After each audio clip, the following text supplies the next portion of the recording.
Hello my YouTube family. आज मैं आपके लिए दो रेसिपीज लेके आई हूँ जो हम आइसक्रीम्स बनाने वाले हैं ओरियो के साथ। एक तो हम चोकोबार बनाने वाले हैं और दूसरी रेसिपी हम ओरियो चॉकलेट ब्रिक की बनाएंगे, जो आप मार्केट से लाते हैं ना, चॉकलेट ब्रिक, वही बनाने वाले हैं हम। तो सबसे पहले यहाँ मैंने ओरियो बिस्किट्स लिए हैं, ये 20 रुपीज़ वाला पैकेट है। तो अभी मैंने एक ही पैकेट यूज़ करना है। अपने रिक्वायरमेंट के अकॉर्डिंग आप यहाँ पे बिस्किट्स का यूज़ कर सकते हैं। अब हम इन बिस्किट्स को डालेंगे मिक्सी के जार के अंदर। तो हम इसको सबसे पहले मिक्सर के जार में डालने वाले हैं। तो यहाँ पे मैं इस तरीके से तोड़ के डालूंगी और जो इसके अंदर चॉकलेट है ना, वो भी हम साथ में ही यूज़ करेंगे।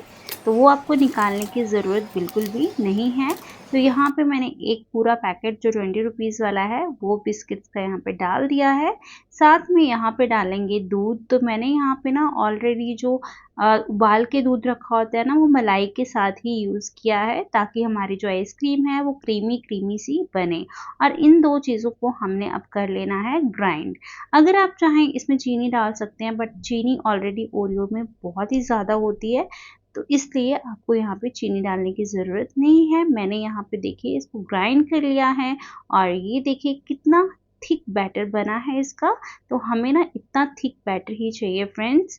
तो इस बात का ध्यान रखें कि जो भी आपका ये बैटर बने एकदम इस तरीके से गाढ़ा बने ताकि आपकी आइसक्रीम एकदम परफेक्ट बन सके।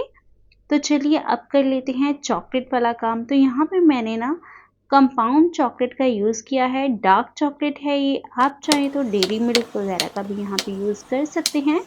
और इसी तरीके से आपने अगर डेयरी मिल्क का यूज़ करना है तो उसको भी आपने इसी तरीके से चॉप करना है और फिर हमने मेल्ट करना है। तो जो मेल्ट करने का प्रोसेस है ना, मैं आपको दिखाती हूँ। सबसे पहले आपको इस चॉकलेट को डाल देना है बाउल के अंदर और फिर एक अलग से पैन में आपको पानी गरम करना है। और जब पानी गरम हो जाए तो आपको ये वाला बाउल ना उस पतीले के ऊपर रख देना है जिसमें आपने पानी गरम किया है। और फिर आपको स्पैचुला की हेल्प से यहाँ पे चॉकलेट को हिलाते जाना है और आपकी चॉकलेट बहुत ही जल्दी मेल्ट होना स्टार्ट हो जाएगी। यहाँ पे आपने एक बात का ध्यान रखना है कि ये जो इसमें बिल्कुल भी स्टीम नहीं जानी चाहिए, पानी की भाप बिल्कुल नहीं जानी चाहिए इस चॉकलेट में, नहीं तो आपकी चॉकलेट जम जाएगी। तो इस स्टेज पे जब आपकी चॉकलेट मेल्ट हो जाए, आधी मेल्ट हो जाए, तो आप यहाँ पे गैस का फ्लेम ऑफ कर देना दोस्तों। और फिर आप यहाँ पे बाउल को निकालना और इस तरीके से मैश करते हुए, जैसे मैं पूरे बाउल में चॉकलेट को घुमा रही हूँ क्योंकि यहाँ पे इस टाइम बाउल गर्म है, तो बहुत ही इजीली आपकी चॉकलेट मेल्ट हो जाएगी। तो ये देखिए कितनी स्मूथली ये चॉकलेट मेल्ट हो गई है। तो इन छोटी छोटी सी चीज़ों का आपको ध्यान रखना है जब भी आप चॉकलेट मेल्ट करें। और फिर मैंने यहाँ पे कप्स ले लिए हैं, जो डिस्पोजेबल कप्स होते हैं जिसमें हम कोल्ड ड्रिंक वगैरह पीते हैं। आप वो वाले कप्स का यूज़ कर लें। मेरे पास ये कपकेक्स वाले मोल्ड थे तो मैंने ये ही कप्स लिए हैं। तो अब इनमें डाल देंगे हम चॉकलेट। तो आप इसमें थोड़ी ज़्यादा चॉकलेट डालें क्योंकि हमें अब इसको करना है कोट चॉकलेट के साथ, ठीक है। तो यहाँ पे जब भी आपने चॉकलेट से कोट करना है ना, आपको हमेशा डबल कोटिंग ही करनी है।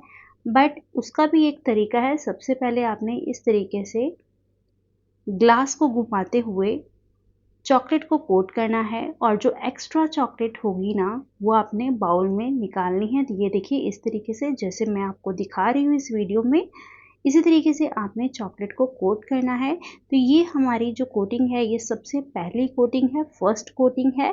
तो हम क्या करेंगे ना, इस तरीके से सबसे पहली जो कोटिंग करेंगे, वो कोटिंग करने के बाद हम इसको रख देंगे फ्रीज़र के अंदर 10 मिनट के लिए। तो ये देखिए कितने अच्छे से कोटिंग हो गई है। अब मैं इसको 10 मिनट के लिए फ्रीज़र में रखने जा रही हूँ और 10 मिनट के बाद हम इसकी करेंगे सेकंड कोटिंग। तो ये देखिए 10 मिनट के बाद मैंने इसको निकाला है और ये अच्छे से जम चुकी है।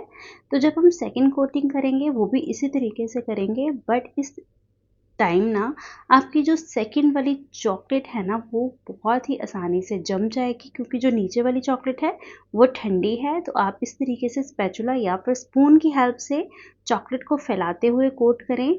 तो डबल कोटिंग बहुत ज़रूरी है, तभी आपका ये जो आइसक्रीम है ना वो डीमोल्ड होगी, अदरवाइज़ आपको इशू आएगा इसको डीमोल्ड करने में। तो ये देखिए मैंने दोबारा से इसको 10 मिनट के लिए फ्रीज़र में रख दिया था और ये अच्छे से सेट हो गए हैं। अब इसमें हम डाल देंगे ओरियो और दूध वाला अपना बैटर जो हमने बना के रखा था। ठीक है, तो ये देखिए इस तरीके से आपको ऊपर तक भर देना है इसको। तो मैंने यहाँ पे ये चारों कप्स इसी तरीके से भर दिए हैं और इतना मेरा एक पैकेट जो था ना वो चारों कप्स बड़ी आसानी से भरे गए हैं उससे। अगर आपको ज़्यादा आइसक्रीम बनानी है तो आप जो है ना 2 पैकेट्स का भी यूज़ कर सकते हैं, बट उसमें आपको दूध जो है वो डबल लेना पड़ेगा। अब हम इसको 10-15 मिनट के लिए रखेंगे फ्रीज़र के अंदर ताकि ये थोड़ी सी सेट हो जाए, क्योंकि हमने इसमें स्टिक्स इंसर्ट करनी है। अगर आपने इसमें पहले स्टिक्स इंसर्ट कर दी तो उसका गिरने का डर रहेगा, तो इसलिए हमें इसको थोड़ा सा फ्रीज़ करना होगा और फिर हम इसके ऊपर डाल देंगे इस तरीके से तोड़ के बिस्किट्स, ताकि ये ओरियो बिस्किट्स का हम आइसक्रीम बना रहे हैं तो देखने में अच्छा लगे और पता लगे कि ये ओरियो से बना है। और बीच में हम स्टिक इंसर्ट कर देंगे जिस तरीके से मैं आपको दिखा रही हूँ। तो इस तरीके से क्या होगा ना, आपकी जो स्टिक है वो गिरने के चांसेस बिल्कुल ही कम हो जाएंगे। और इसी तरीके से मैंने जो आइसक्रीम्स हैं इसके अंदर स्टिक लगा के फ्रीज़र में इसको रख दिया है। तो अब हम इस आइसक्रीम को रखने वाले हैं फ्रीज़र के अंदर कम से कम 6 घंटे के लिए। तो 6 घंटे के बाद ये देखिए हमारी जो आइसक्रीम है बहुत ही अच्छे से सेट हो चुकी है। तो अब हमें इसको डीमोल्ड कैसे करना है। अगर इस तरीके से आपका डीमोल्ड ये नहीं होगा, खींच के डीमोल्ड करने की कोशिश ना करें, तो इस तरीके से आपने जो पेपर है वो इस तरीके से उतारना है और ये देखिए कितनी गजब की आपकी चोकोबार बन के रेडी हुई है। जैसे आप मार्केट में खाते हैं वैसी ही चोकोबार है, बस इसमें किसी भी मोल्ड का हमने यूज़ नहीं किया है। तो इसी तरीके से हम सारे चोकोबार्स को डीमोल्ड कर लेंगे। देखिए देखने में कितनी ज़्यादा टेस्टी लग रही है, मन कर रहा है अभी इसको खा लें और बच्चों को बहुत ही ज़्यादा पसंद आती है ये। तो आप ना एक बार ये वाली रेसिपी ज़रूर ट्राई करें, बहुत ही ईज़ी है इसको बनाना। ये देखिए, वाओ! और अब मैं आपको एक चोकोबार यहाँ पे टेस्ट करके भी दिखाऊँगी। ये देखिए बहुत ही अच्छी है, अंदर से भी कितने अच्छे से ये जमी है। मस्ट ट्राई रेसिपी है ये, ज़रूर ट्राई करें और मुझे कमेंट करके ज़रूर बताएं आप कहाँ से मेरी वीडियो को देख रहे हैं ताकि मैं आपका रिप्लाई कर सकूं। तो चलिए अब सेकंड रेसिपी बनाते हैं ओरियो बिस्किट्स के साथ आइसक्रीम की। और ये पूरी market style brick chocolate ice cream brick जो होती है वही रेसिपी बनने वाली है। और ये देखिए कितनी डिलीशियस है और बहुत ही आसान रेसिपी है। तो इस ओरियो आइसक्रीम की जो रेसिपी है ना ज़रूर फॉलो करें, बहुत ही इजी है इसको बनाना। इसमें ना तो हमने बीटर का यूज़ किया है, ना हमने किसी विस्कर का यूज़ किया है, ना कंडेंस्ड मिल्क, ना कॉर्नफ्लोर। बहुत ही आसान है इसको बनाना। और इसको बनाने के लिए हमने सबसे पहले एक पैन में ले लिया है 250 ml दूध। तो ये 250 ml दूध हम इस पैन में डालेंगे और इसको बॉयल होने के लिए रख देंगे। इसको ज़्यादा नहीं पकाना है, जस्ट बॉयल ही करना है। और अब हम एक अलग से बाउल ले लेंगे और उसमें भी हम 250 ml दूध डाल देंगे। तो हमने दो जगह 250 ml दूध लिया है, मतलब हमने टोटल 500 ml दूध का यहाँ पे यूज़ किया है। आधा लीटर दूध टोटल मैंने यहाँ पे लिया है। अब हम इसमें डाल देंगे ओरियो बिस्किट। तो ओरियो का मैंने ये 10 रुपये वाला पैकेट यूज़ किया है, एक ही पैकेट मैं इसमें यूज़ करूँगी। और इसको आपने तोड़ के डाल देना है दूध के अंदर, क्योंकि ये जो बिस्किट्स है ना बड़ी जल्दी सॉगी हो जाते हैं और इजीली मेल्ट हो जाएंगे, दूध के अंदर मिक्स हो जाएंगे। तो आपने इसकी चॉकलेट के साथ ही इसको दूध के अंदर डाल देना है तोड़ के। तो अब साथ में यहाँ पे मैं डाल रही हूँ 2 से 3 बड़े चम्मच कोको पाउडर। मैंने यहाँ पे 1/4 कप लिया है, तो आप 2 से 3 बड़े चम्मच कोको पाउडर के ले ले। अगर आपके पास नहीं है कोको पाउडर तो इसकी जगह पे ना आप किसी भी चॉकलेट का भी यूज़ कर सकते हैं यहाँ पे। और इसको अच्छे से आप विस्कर की हेल्प से विस्क कर लें।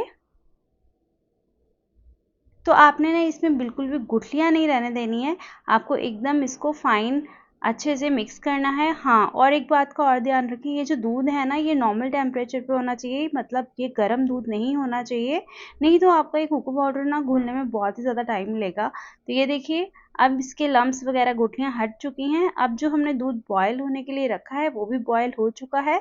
अब हम इसमें ये वाला दूध डाल देंगे, जो ओरियो बिस्किट और कोको पाउडर वाला दूध हम इसके अंदर डाल देंगे। और इसको हमने अच्छे से मिक्स करना है।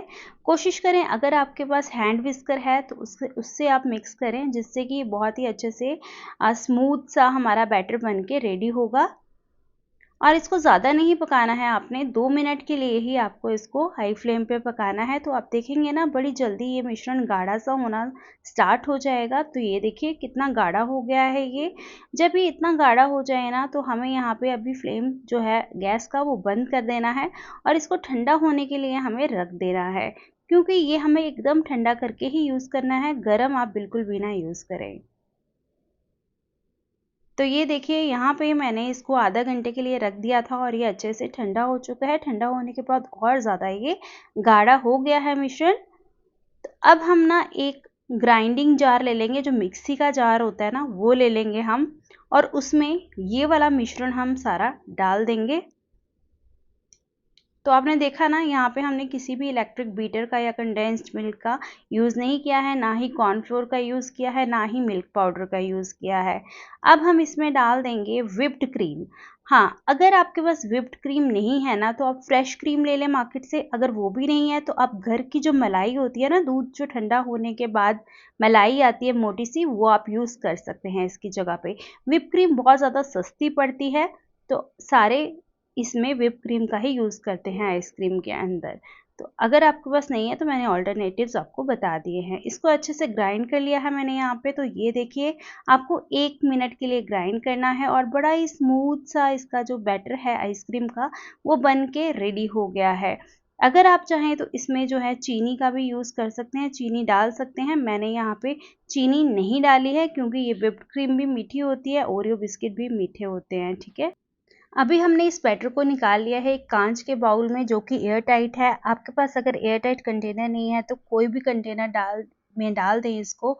और ऊपर से चोको चिप से मैंने गार्निश किया है। आप ये स्किप भी कर सकते हैं स्टेप, या फिर आप ओरियो बिस्किट्स भी इसके ऊपर डाल सकते हैं। इसको आप ढक दें, किसी भी पेपर से ढक दें, अगर आपके पास एल्युमिनियम फॉयल है उससे ढक दें, और ऊपर इसके ढक्कन लगा के इसको फ्रीज कर लें कम से कम 8 से 10 घंटे के लिए। मैंने इसको ओवरनाइट रखा था और नेक्स्ट डे मॉर्निंग में मैंने इसको खोला था। तो ये देखिए नेक्स्ट डे मॉर्निंग में जब मैंने इसको खोला तो बहुत ही अच्छे से सेट हो गई थी। तो बेस्ट रिजल्ट्स के लिए आप इसको ओवरनाइट ही रखें फ्रीज़र के अंदर। और ये देखिए कितने अच्छे से सेट हो गई है आइसक्रीम, देखने में तो बहुत ही ज़्यादा टेस्टी लग रही है। तो चलिए अब इसको सर्व कर लेते हैं। तो मैंने ना इस स्कूप से इसको सर्व किया है। जब भी आपने स्कूप से सर्व करना हो ना, स्कूप को पहले पानी में डिप कर लें और फिर इससे आप आइसक्रीम निकालें ना, तो बहुत ही इजीली ये निकल जाती है। और ये देखिए कितनी टेम्पटिंग लग रही है देखने में। मुझे तो मतलब बनाते बनाते ही मन हुआ खाने का, और बच्चे तो मतलब रुक ही नहीं रहे थे इसको देखने के बाद, बोल रहे थे कि जल्दी से आइसक्रीम दे दो। और मैंने देखिए यहाँ पे इसको ओरियो बिस्किट से गार्निश किया है। ये टोटली ऑप्शनल है, आप अगर चाहें तो इसको चॉकलेट सिरप से भी गार्निश कर सकते हैं। और जब मैंने इसको टेस्ट किया तो मतलब इतनी ज़्यादा सुपर डिलीशियस थी ना ये आइसक्रीम, की मार्केट वाली आइसक्रीम भी इसके आगे फेल है। तो चलिए आप ट्राई कीजिए ये रेसिपी। हम मिलते हैं नेक्स्ट वीडियो में।